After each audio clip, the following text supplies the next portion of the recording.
Hello, everybody. Welcome back to Nuts and Bolts. I'm Straight Jacket Jim. I'm Mercury. Welcome. There's so much going on today, but we've got a couple of things to get through first. Congratulations to our Patreon winner from last night. You've walked away with two of these lovely box of Magic Strixhaven cards. If you would like to be part of our Patreon, !support in chat, you can join that.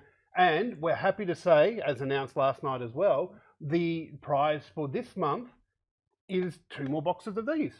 So can't go wrong with that. How about that? More Magic cards. I don't know. Do Magic do esports events? I know, like you've got Hearthstone, which I'd lost the word for a second there, but I know Magic do have their online part. Yeah, they got MTG Arena. I think they might have some esports to a degree. I know the card game is pretty big in terms of like the TCG scene. Yeah, I think that's always hard when you've got an established game like Magic the Gathering that's physical, and then all of a sudden you go, cool, well, you can also now rebuy all your cards in... I do remember, though, playing one, because I'm a big Stargate SG-1 fan, they released a Stargate SG-1 TCG. Oh, wow. They did it online, but when you collected all the cards digitally, you could elect to have a full printed set of the cards sent to you, which is pretty cool. Yeah, I think it didn't stick around for very long. I think there was like three booster sets, and I got two of them, which was nice. I think I've still got them floating somewhere at home. Yeah. But yes, hello to all our Patreons watching. We're so grateful for your support, and you can see the lovely images flashing behind us of our Patreon supporters. But if it feels like I'm rushing through that, I kind of am, because we've got a lot to get through today. It's been a busy couple of weeks. Yeah, I mean, we weren't able to do an episode last week because apologies to everybody. Poor Jim here. I wasn't well. Yeah, had a little bit of the flu, but it has been a very, very busy 2 weeks in the esports world, starting of course with World of Tanks. Of course, World of Tanks. So I was very lucky this week to be able to head to Sydney, to Fortress Sydney, for the LAN finals for ANZPL. It was amazing. It was great as well because the Perth team was in there. Yeah. Perth Panthers, love them. And also exciting because there's been, 5 or 6 seasons, and Scorpions have won all but one of those. So, not Scorpions, sorry. Sentinels have won all but one of those, and they got knocked out in the last round. So, either way, we were going to get a new champion of the ANZPL. So first up, they had the lower bracket final, which was the best of 7 between the Perth Panthers and Adelaide Action X. So we've got a bit of footage that we're going to show when I can find my mouse. Sorry for all the audio listeners, but you'll be able to hear the that's it. The commentary. We're going to be talking over it a little bit as well, because I do like showing it off a little bit when we've got some videos. So Adelaide Action X. I thought it was going to be a pretty close game, but I tell you what, Perth came to play. They were just there, and I don't know what it was. They just had lots of Weet-Bix that morning, but they did jump out to an early 3-0 lead in a best of 7 series. They only needed one more, and I don't know what it was, because I will say there were some misplays by Action X pretty early on that handed Perth the win. And look, full credit to the Perth boys. They came out to play and they won 4-0 whitewash. Nobody was expecting that, and least of all me. I'm sitting there cheering with every tank that goes down, and it was just amazing. And once again, it's a LAN event. You can do that. It was just, it was so good, and you can hear the casters going off, because these teams have met twice in this season already. The first one was in regular season, which is best of 4 with the tiebreaker if needed. The Action X won 3-1. They met in the first round of finals, which Perth won 4-3 in a tiebreaker there as well. And for Panthers to come out and just sweep like this, it was absolutely incredible. And especially considering one of their more mainline players, one of their stronger players, Madhouse, he couldn't make it, so they brought in one of their subs, God Mode, who look, if I was picking them in Fantasy League, I'd be picking Madhouse ahead of God Mode. But I tell you what, he showed up as well, and just like all the teams there, all the players, were just there to play. They loved it. Even if this last one they did win on a timeout, so it's one of the things with World of Tanks is that if you're on defense, you can run and hide under certain situations, and that's how they got the 4th win. but they played it. They played it well. Like you've got to know when to run and hide and hope that that you can get it. Now, of course, then we go into the grand final against the Scorpions. So, bit of history: Panthers have never beaten the Scorpions. Really? Never. And it just made this game exciting. And to start with, Perth were continuing their winning ways. They jumped out to a 3-0 lead really early on. They took both of their map pick attack and defense sides, then took one off the Scorpions on their map pick. But full credit to the Scorpions. They came back. It got to 3-1 and then I think 4-1. And then Scorpions won another 3 to send it to the tiebreaker on Sand River. And the way the tiebreakers go in World of Tanks is that whoever had the fastest attacking win in the series gets to choose what side you pick. And on Sand River, very defensive map. So it was a reasonable guess that whoever got the fastest win would pick defense. And in this case, it was Scorpions who got the fastest win and picked defense. So heading in, it was like, this is going to be very hard for the Panthers to do it. Like the Scorpions have set themselves up for a nice win here. But it didn't go that way for them. So the Panthers, I don't know how, they ended up with almost all their tanks on a one-shot. God Mode, if you're watching the Vision live on twitch.tv/GameOnOz or on our YouTube channel, you see God Mode still has a little bit more health as Raspberry goes down for the Scorpions there. But just this pincer, like even right, you're looking at it now, you're thinking there's still a chance for the Scorpions. Like there's a lot of one shots, but it could be done. But then as soon as these other tanks get round the corner, it's done. And maybe a little bit of a misplay by Aussie from focusing on God Mode, who had the most health. But he also couldn't see the other 2 tanks coming up the side. But it was super exciting. The clock's ticking down. There was like 20 seconds to go when Aussie finally dropped. And it was just so exciting. I was up in the VIP area and just watching from up there, and I went, as soon as Panthers hit 4 games, I'm going downstairs. I'm downstairs, sorry. See you later. I'm down there. And it was just amazing feeling these guys just coming out. I do feel for the Scorpions though, they're a great team, a great bunch of blokes, and this is the 3rd grand final in a row they've lost. And it's hard, man. Like it says it all on JT's face if you're watching the video. Like he was just this was theirs. Like in their head, it was theirs. Yeah, and I mean, as people from Perth, of course, we're a little bit biased. We love seeing Perth come out on top, but yeah, huge credit to, I mean, even in this, they brought them back to the brink. Though that's it. It really shows you the class of the Scorpions to be able, when you go down 3-0, you can get rattled, but they didn't. They rallied and came back with that too. So that was great. Another great season of the ANZPL. Great event. Like first time at Fortress Sydney. I think this was Fortress Sydney's first major event since they opened as well, which is quite cool to see. And just the setup they've got there is great. Absolutely loved it. Can't speak highly enough of it. Can't speak highly enough of the Wargaming crew that organise all this. They put together such a stellar job. Built such a good league. Like because there's a bit of money in World of Tanks from because it's huge in Europe and up there. But being able to set up this league and then have a B league as well, and have a Japanese league based on this format too. I think they've done a really good job of building it, and it's only going to get stronger. So congratulations to the Panthers, commiserations to the Scorpions and Action X, but no doubt we'll be back for Split 2 later this year. Whew, I felt like I talked for a long time then. But we're going to move on to some other stuff, because like I said, we do have a lot to talk about. One of them is Red Bull High Ground. So this was an event going on in Sydney, pretty much at the same time as the ANZPL stuff. And they had a little bit of drama.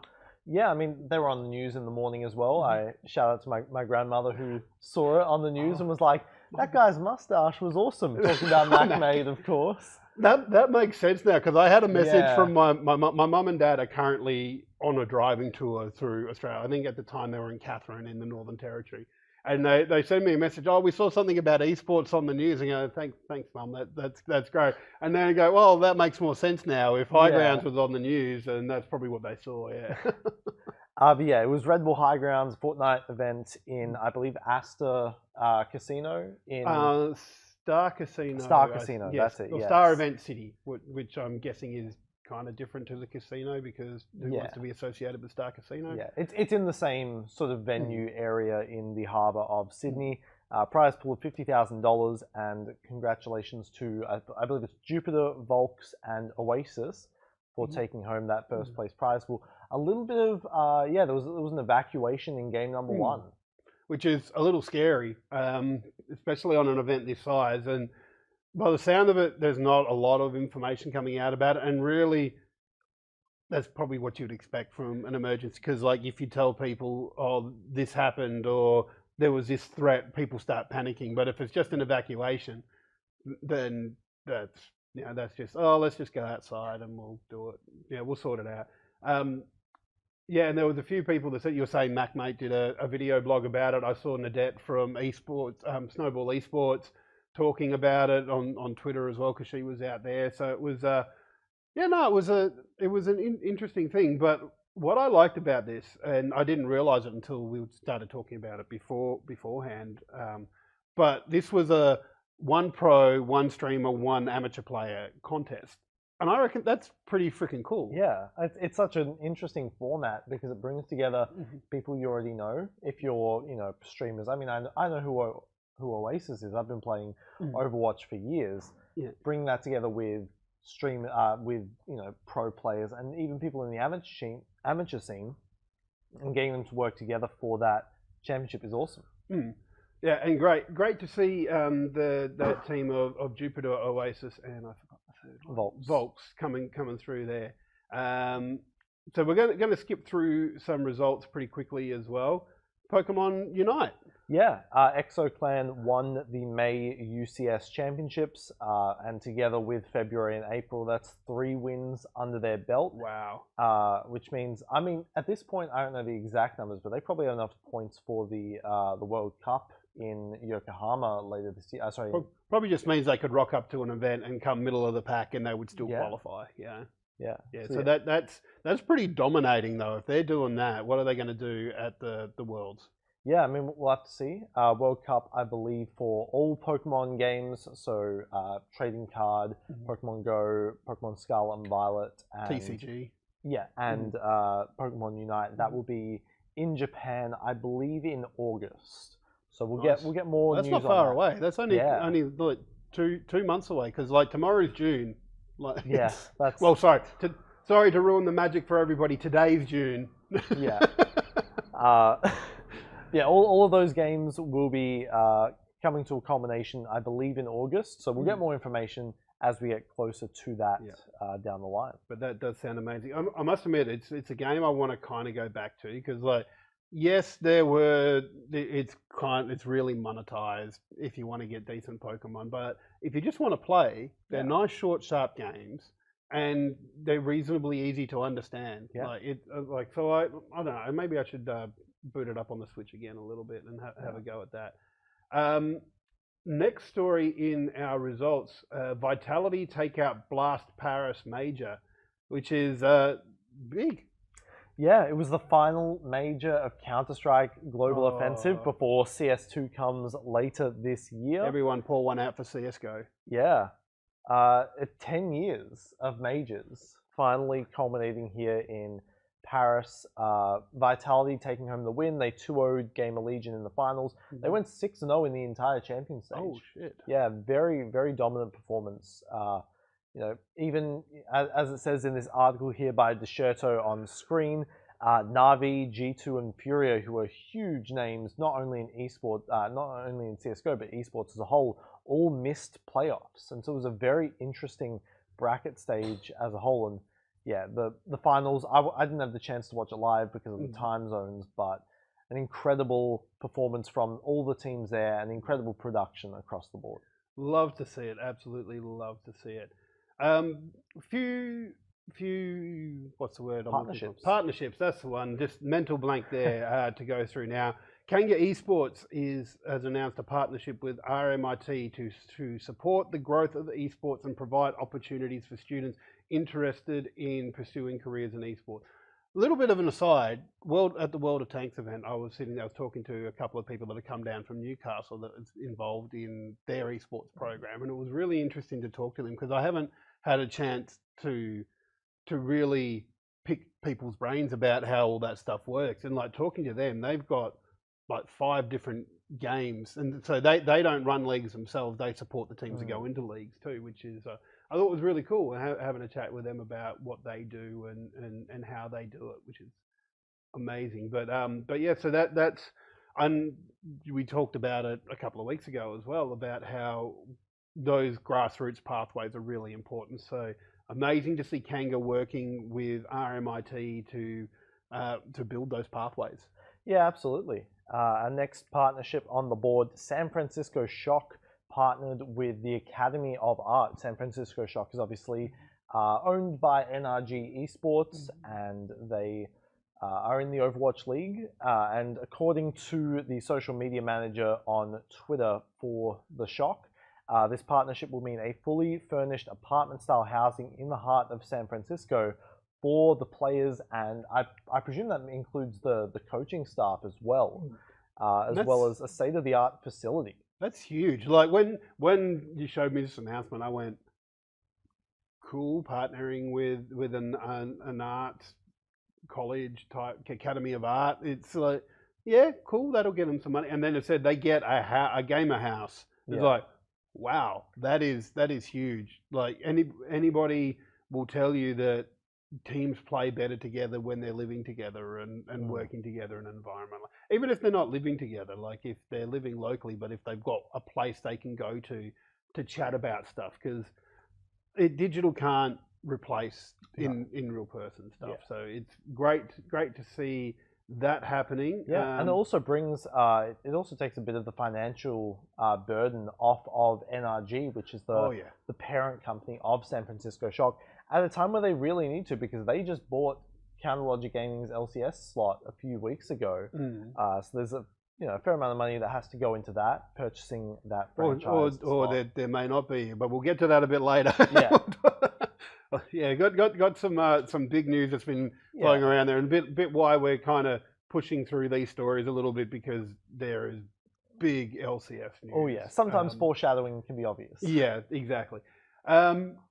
But also New Zealand esports. So I quite like what they're doing there. They've obviously, being a smaller country, smaller participation in esports, they're still working and doing some really good stuff in the esports world.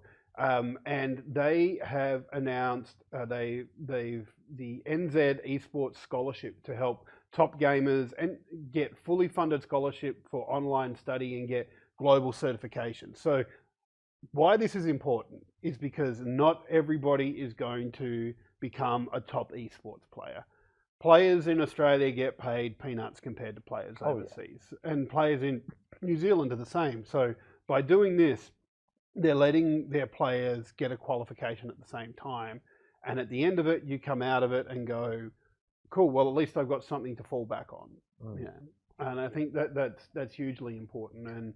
And if you're putting a significant amount of time in something, like once again, I hate to do it, but compare it to traditional sports, like all these sports people these days, like in the AFL and NRL, which come on the cockroaches in the State of Origin last night. I don't know, times confuse me. But seeing what they do after they finished, and esports athletes have a shorter career than what traditional athletes do. So you really do need to plan for what happens afterwards. And not everybody can go into coaching. Not everybody can go into casting and behind the scenes stuff. So it's great to see that NZ Esports are doing that for their players. 100%. Yeah, you can check out the full list of scholarships on their website at nzesports.org.nz. They should have the article up there, and you can go and check that out. Definitely. Now, one that I reckon you'd be pretty excited for, Mercury. Oh yeah.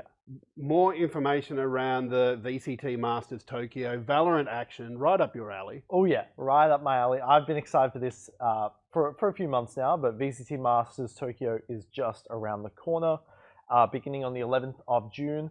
Perfect time zone for us in Australia. I think Japan's 1 hour ahead of us. So that's, They might.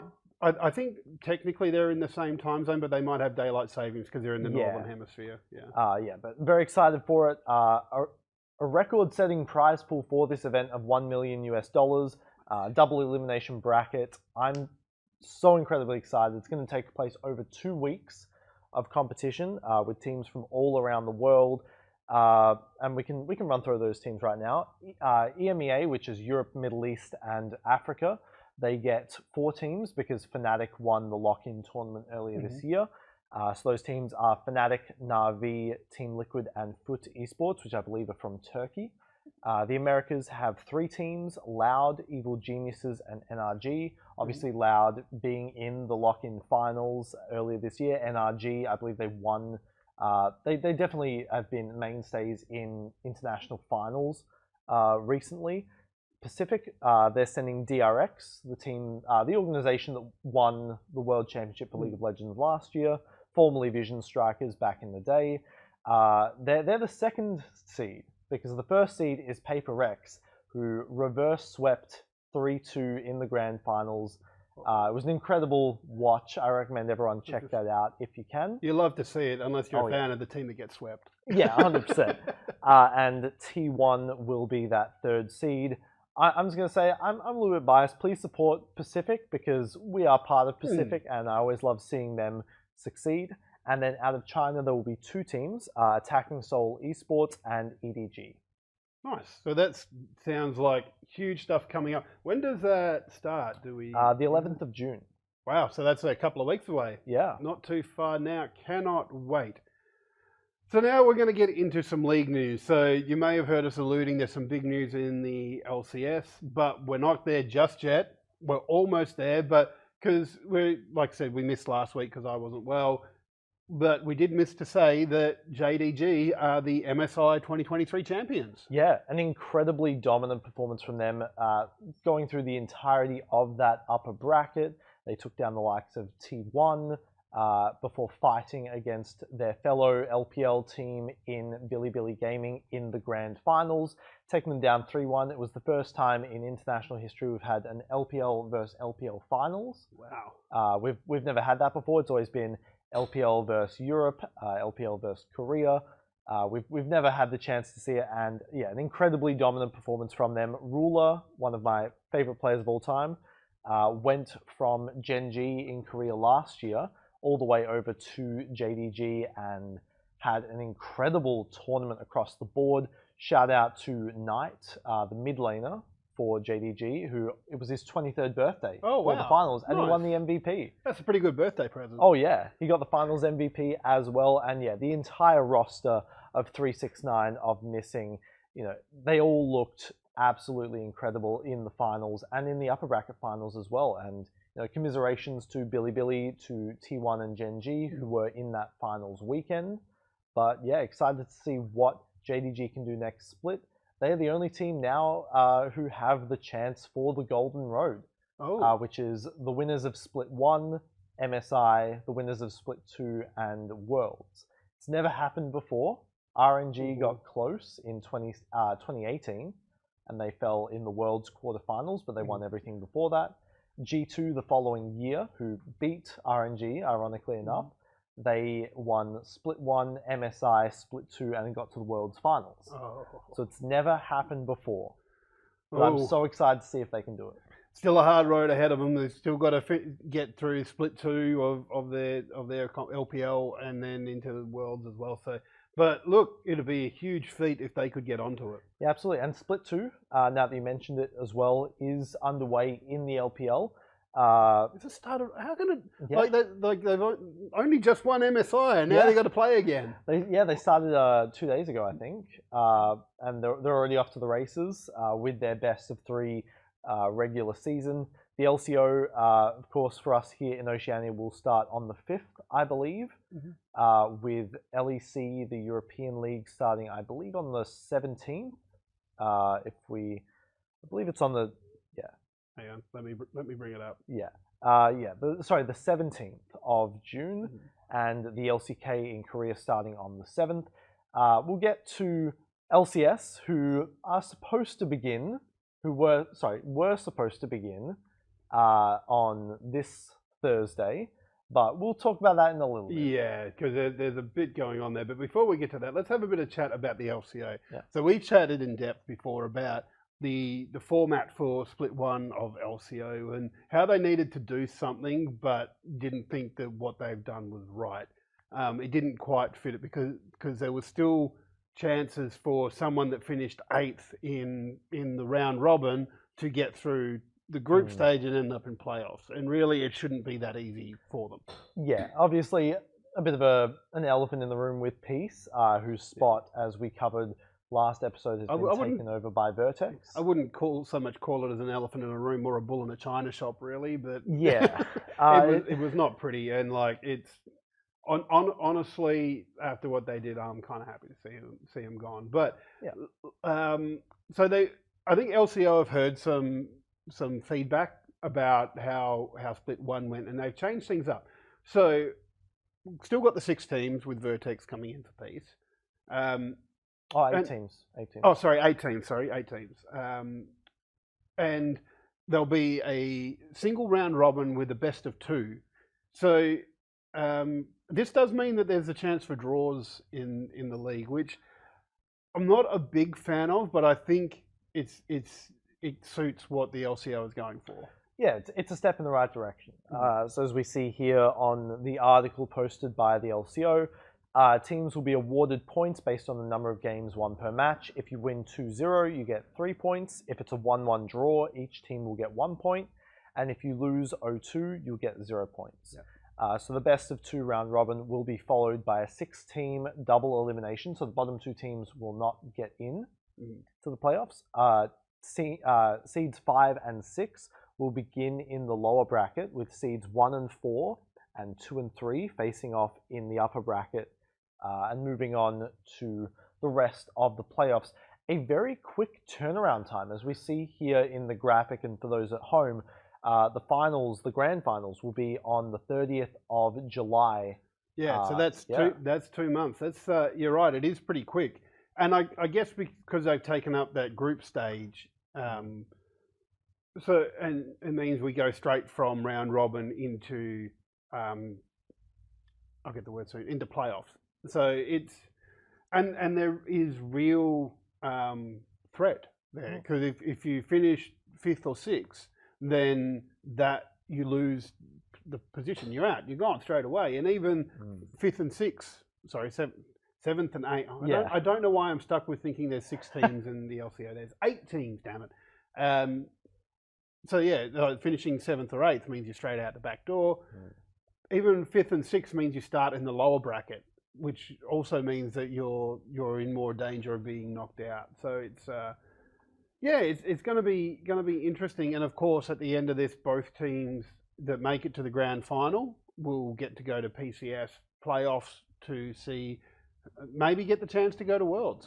Yeah, I mean, who knows? After Split 1's PCS playoffs, I'm hoping for a better result. Yes. But I think, there's definitely a step in the right direction. So the grand finals will be played before the playoffs this time around. So the winner of the grand finals will be the 1st seed, and the loser of the grand finals will be the 2nd seed, going in towards that playoffs. For the World Championship, the top 2 teams from the PCS playoffs will make it to the World Championship. Which will be absolutely amazing. I'm kind of keen to see if Pentanet are keeping up their experiment with scrimming Southeast Asia and seeing how they go there. But, it didn't really work for them last time because they didn't get to PCS. But we did have a pretty dominant Chiefs and Bliss coming through there as well. So very exciting to see how they come along there. So, like we said, we're going to get into LCS news. So there's one little bit we're going to talk about before we get into the main juicy, chunky bit of the LCS chat, because this is this is what I think is going to take the most amount of time, and we're already, I think, about half an hour, 40 minutes into this show already. So it's going to be interesting. So first of all, LCS announced their season kicking off on the 1st of June. That's not going to happen. There has been confirmation that it's being pushed back by 2 weeks, which we'll get into the reasons for that in a bit. But also there's the announcement that TSM is going to be leaving the LCS and moving to either LCE, LPL, or LCK. So it's a pretty big move. Yeah, I mean, TSM is one of the founding fathers of modern League of Legends esports. They've been in the LCS, which is, for those who aren't aware, the American League.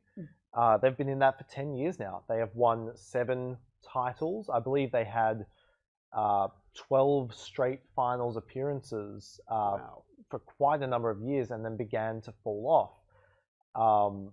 We've seen this sort of coming, and out of all of the teams, this is the team that we sort of expected to be the one leaving. But it comes after, CLG, another one of those founding fathers, was absorbed by NRG.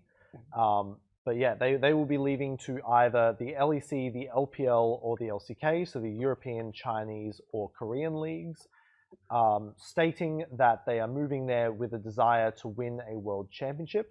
With that in mind, most people believe that this move will likely be to the LPL. TSM in the past have been, they were one of the main proponents behind removing the import rule. In all regions, you can only have 2 imported players. The other 3 players have to have permanent residency in your country. Which, let's face it, for America is not that easy. Yeah, it's either America or it's either the US or Canada for that, or other similar regions. I believe Guam and all those sort of like territories. Yeah, territories as well. So they wanted that removed because ideally they would have wanted to field a full Korean or Chinese or potentially European roster in the LCS. It didn't work out for them. They didn't get that.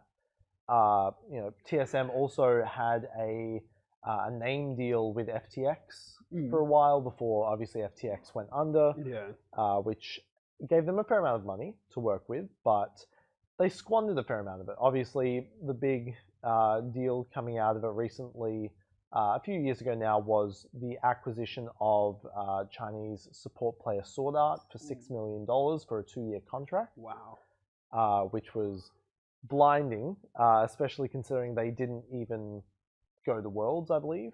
They didn't, and he ended up leaving after a year. That's crazy.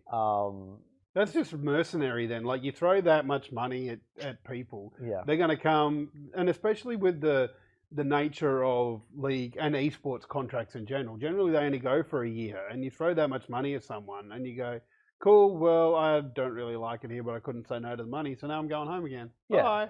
And, I mean, Reginald as well, the owner of TSM and former mid laner for them, and founder of the whole thing, has been in hot water recently. A number of ex-employees coming out about a toxic workplace environment, a culture of harassment and bullying for people who didn't get their work done in time, all that kind of stuff, screaming, etc. Not a good time to be a fan of TSM, which sucks. As someone who, myself, I started watching League because of TSM back in 2015.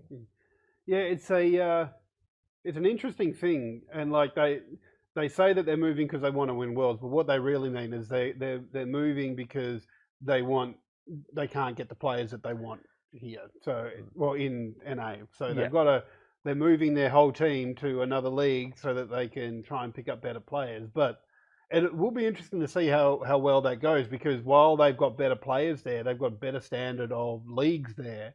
So TSM could find they move over there and get their asses handed to them. Yeah, absolutely. And I mean, this will be likely their last split in the LCS. So many people are believing that this run will probably be their worst in history because of all of those resources being pooled. The players as well, I feel bad for them, right? Because for them, it's like, why should we even care if this team's not going to exist in half a year? Exactly. So now we're going to get onto the juicy stuff of what's happening in the LCS. I think it's important to say as well, the TSM announcement has come before all this stuff has shaken out. And like you said, it's kind of been on the cards for a while. TSM have wanted to relax the import rule. They haven't been able to do that. So let's move to somewhere where the players we want aren't considered imports. Yeah. But LCS have an academy league called the NACL, which is the North American Challengers League. And it's been a condition for all teams that are in the LCS to have a team in the NACL. That has now changed. All the teams have voted unanimously to remove that restriction, and Riot has accepted it, which is huge. Oh yeah, it's not unprecedented. It happened in Europe back in 2021, but there are many regional leagues as well that North America simply doesn't have. This is huge, and credit to LEC Wooloo on Twitter, who's an investigative journalist in Europe, for compiling all of it together.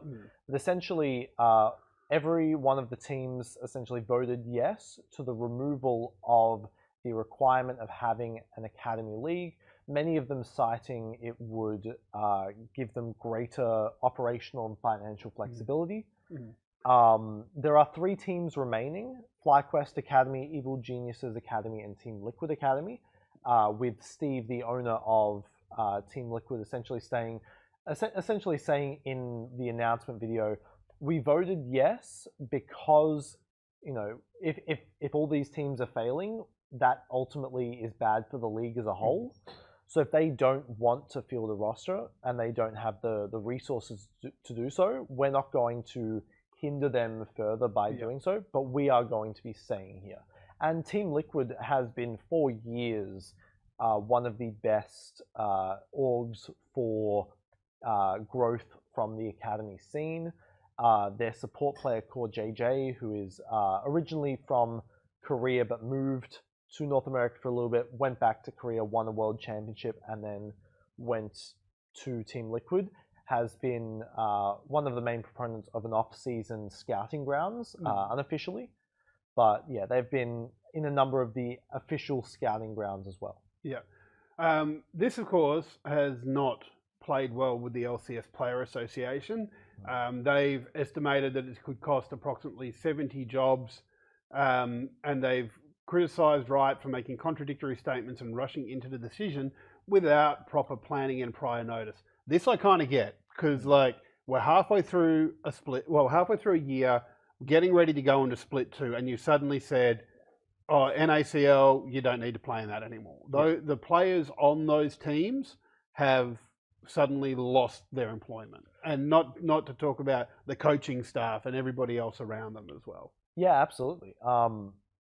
I mean, as well, like the LCSPA, as it's called, the Players Association, have in the past been sort of seen as a bit of a joke. They haven't really done too much of use in the past. But we say that, but they've before this year. Okay, yeah, because they've done something now. So they proposed a vote among all the LCS players to stage a walkout as a form of protest, and it was historic. An overwhelming majority of LCS players, some of which who are imports themselves, voted in favor of the walkout, and so essentially they're going on strike, and therefore they won't be playing in the LCS and cannot be forced to because of the Players Association, which, again, this was the announcement that the split would be pushed back 2 weeks was just this morning. So this was huge news of what's going to happen for the first few weeks. We had heard bits and pieces of information that potentially Riot had removed the rank requirement of who could play in the LCS, and so people were thinking, are they going to get essentially scabs if we're comparing this to a strike? Yeah, people who just crossed the picket line to play for them. But from what I understand as well, the LCSPA has been hot on contacting these players, going, please don't sign up and join. So I mean, even academy play. The irony is not lost on me. Academy players have been reached out to say, hey, can you play on the LCS because our players have walked out? It's like, lol, no, you've just blown up our league. No, we're not going to help you. It's a very spicy situation we're in. It's also a very interesting situation as well because the LCS each year gives teams $3 million to help them with their operational costs and everything, but there's no sort of stipulation on how much goes to each team. So oftentimes, especially with these big signings I mentioned before, with Sword Art, with the likes of Perks from Europe for Cloud9 a few years ago, I think he was $11 million, his contract. These are huge costs, and there's no stipulation of, 300,000 of that goes to Academy, 2.7. Most teams just do all 3 million for the LCS and then say, oh, well, it's bad. We can't run it because we don't have the money to do so. Yeah, which is shitty. Look, and I'm a big fan of where you need to develop players. You need to have your second tier competitions to be able to do that. That said, I'm going to kind of fall on the side of the teams and Riot here because there is globally there's a recession. It might not be officially a recession. I don't know. I don't follow the economic news that closely, but it's coming. Everybody's tightening the belt, and that means that this is going to happen. Part of the conspiracy theorist in me says that the reason the LCO is having such a short split too is because of money, because there's not as much investment in them at the moment. It's harder to get those sponsorship dollars, and the same thing would be for the LCS and NACL. And it's a big cost to field teams, and we only have to see from things like FaZe Clan and their going public on the stock market and how shit that's gone. And like here locally, Order going belly up last year because you cannot just be a team. You have to have something else behind you or be a huge org. You have to be a Pentanet, GG, that's got an ISP behind them. You have to be a Chiefs, which are a storied organization. You have to be the big teams like your T1s that have been constantly winning competitions and attracting those sponsorship dollars to be able to succeed. And you're right, Steve. You're saying from Team Liquid voting for this because he's seen that it has to be done because otherwise teams are going to fold and the LCK as a whole is going to suffer. And it's probably the way it's been done hasn't been nice, like doing it partway through the year when player contracts are generally based on a calendar year. That's a bit shit. But I think it's the right move to shore up the league. Yeah, we'll have to see what comes as a result of this. Riot has already announced their full lineup for the NACL summer split, which will have those 3 academy teams that we talked about, as well as some teams from collegiate. Cincinnati Fears on there, AOE Esports, Maryville University, and probably the standout to me, DSG. For those who aren't aware, DSG is the team and the organization run by Disguised Toast. He is a very prolific Hearthstone TFT streamer. He was in offline TV with Pokimane, Skara, Michael Reeves, Lily Pichu.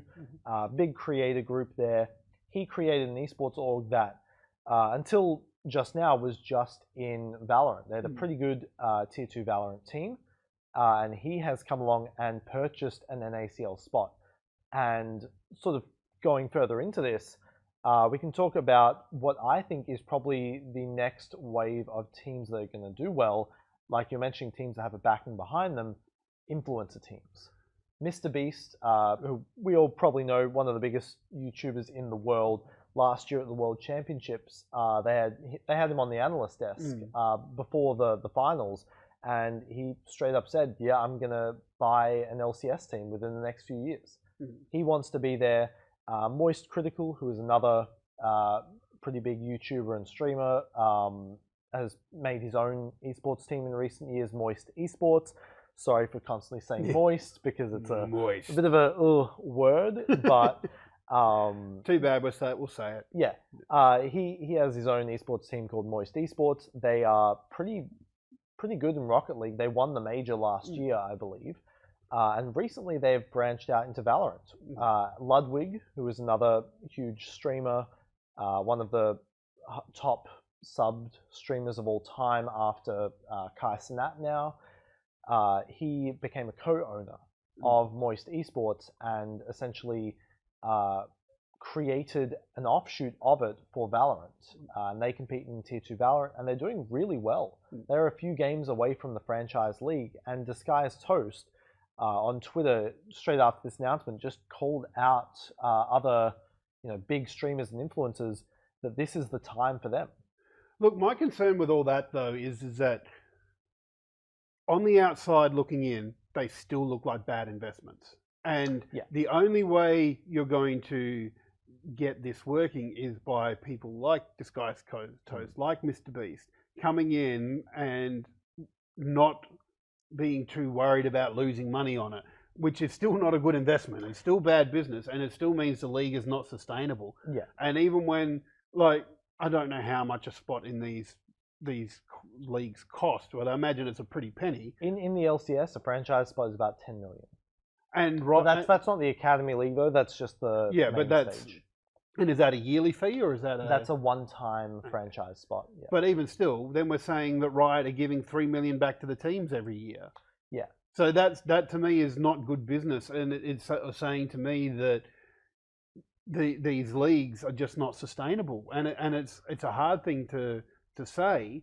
But if you're hemorrhaging money like that, if you're relying on the tournament organizer, not the tournament organizer, what's the right word?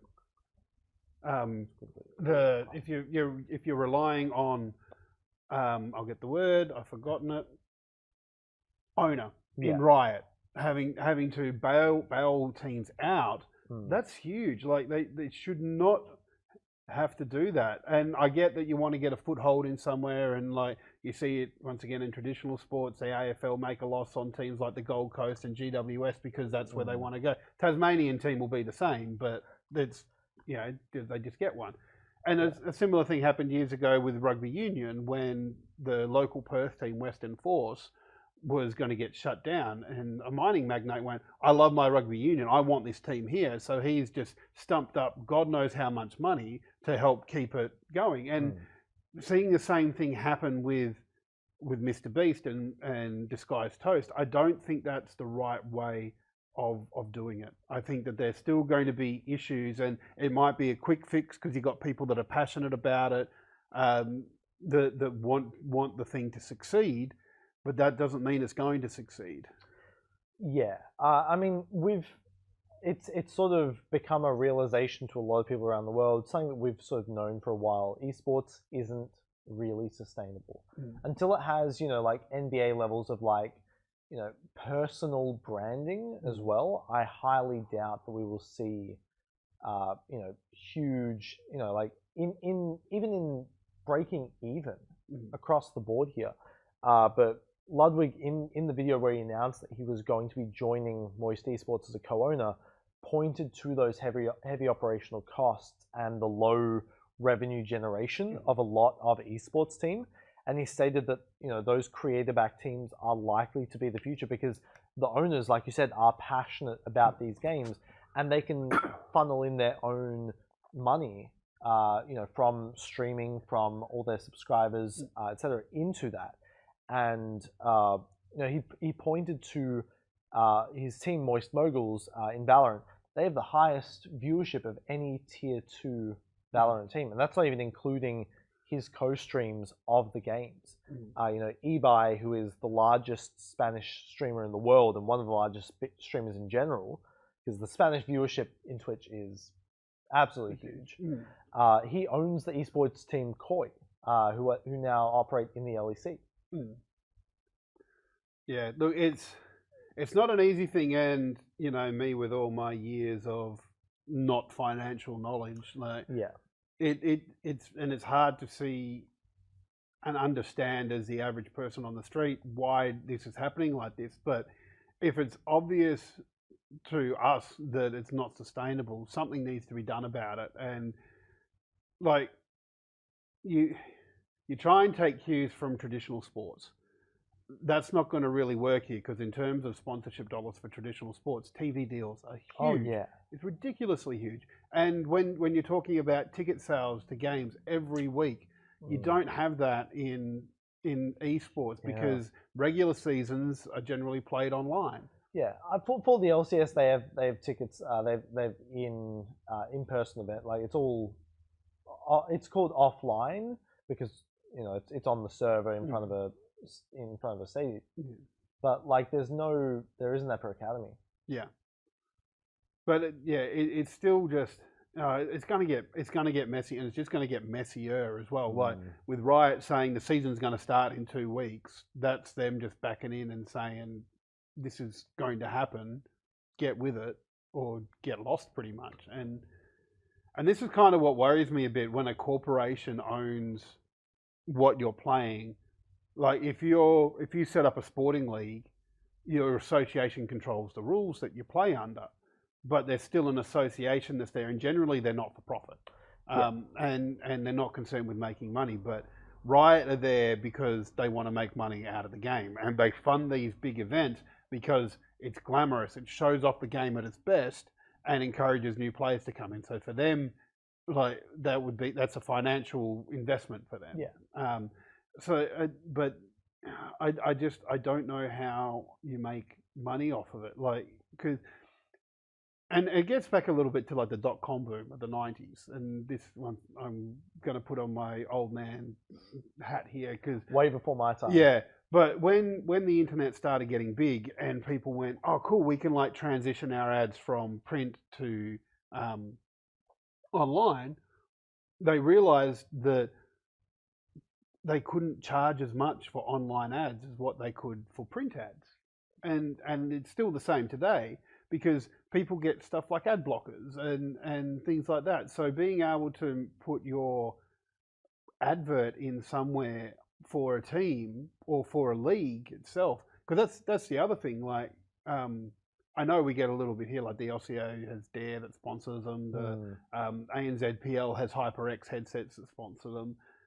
As the league, but the teams themselves, they don't have big avenues other than putting a sponsor's logo on the shirt, and then they sit down in front of a computer and you can't see the shirts anyway. So it's hard to see where the value is for the sponsors.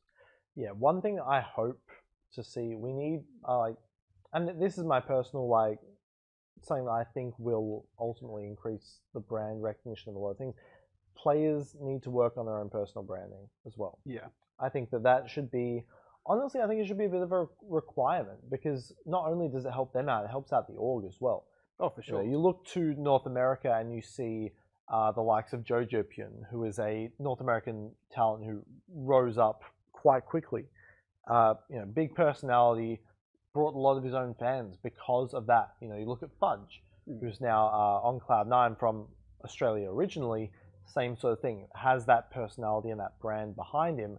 But there's a lot of players that just fly under the radar, and that doesn't help the teams. Like some teams, their like content videos have a few thousand views. That's it.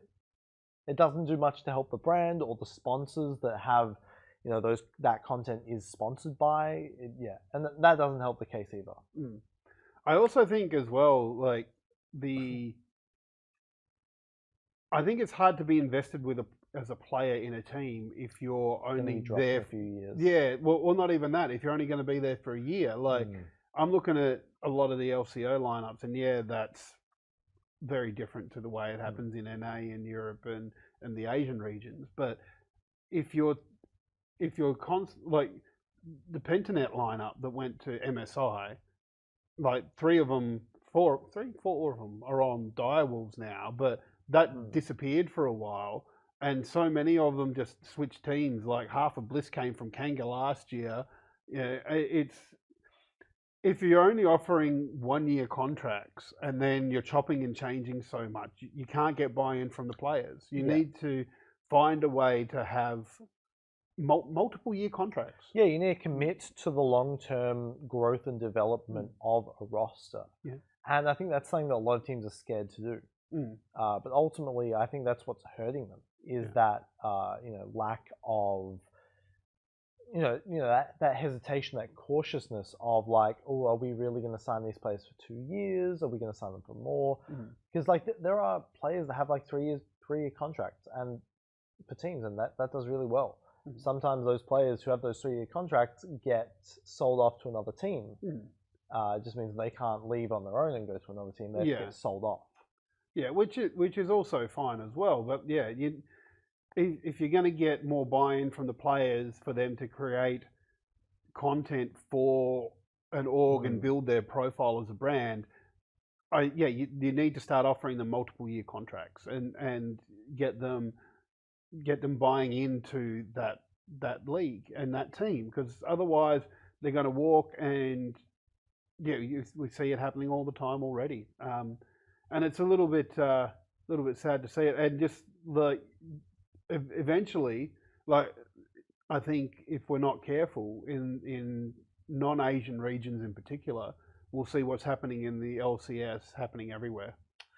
Yeah, I think Europe has a little bit of sort of leeway because there are so many more people, so many regional leagues that feed in, and like the viewership for the regional leagues there is quite big. Like it's called EMEA Masters, which is the culmination of all of the regional leagues, which are tier 2. That viewership is like sometimes almost as much as the North American League. It's sometimes even on par with the European League. Like people in Europe are quite committed to that tier 2 growth that we see. Yeah, it'll definitely be interesting times ahead for the LCS there and seeing what's happening. I don't think we have anything else to add on to that. No last comments on LCS. Well, I mean, yeah. So there's 2 weeks. It's been pushed back by. So will that be the 15th for us in Australia? Or sorry, the 16th by the time, because time zones are a bit weird. Will be the start date for the LCS. Riot has stated that if it gets pushed back any further, LCS may not be at the World Championship. Yeah, that's huge. How many slots do they get at Worlds? 3. So I wonder if they would fill those slots. Possibly 4 as well, because the 4th seed from Europe and the 4th seed from North America compete for 1. Well, that would just be the 4th seed from Europe would go straight in then. Yeah. But it would be interesting to see if they would look to fill those slots, or if they would just say, no, there's going to be 3 groups that have got 3 teams in them to start with. Yeah, and if that does happen, it puts an asterisk on the entire World Championship. But, I mean, yeah, we'll have to see. These next 2 weeks are going to be, I mean, this is already unprecedented, but we'll keep you guys up to date with any new developments that come in the following weeks. That's it. And please forgive us if news breaks after we've recorded this between now and when we air it. It probably happened. It's going to happen. Oh, yeah. Like tomorrow morning, Thursday morning, is probably going to be, Things are moving pretty fast with this at the moment. But that is all the news we have for you today here on Nuts and Bolts. Thank you for watching. Thank you again to our Patreons. Don't forget, if you would like to go into the draw for the magic boxes of 30 boosters in there. That's a great amount. Big, support in chat. Join our Patreon there, and you'll go into that monthly draw. But thank you all again for watching. And don't remember, no matter wherever you are, whether you're an NACL team that's come up from the collegiate and decided that this is a chance for you to make your mark, or if you're the Perth Panthers that have won the ANZPL, remember to celebrate your wins.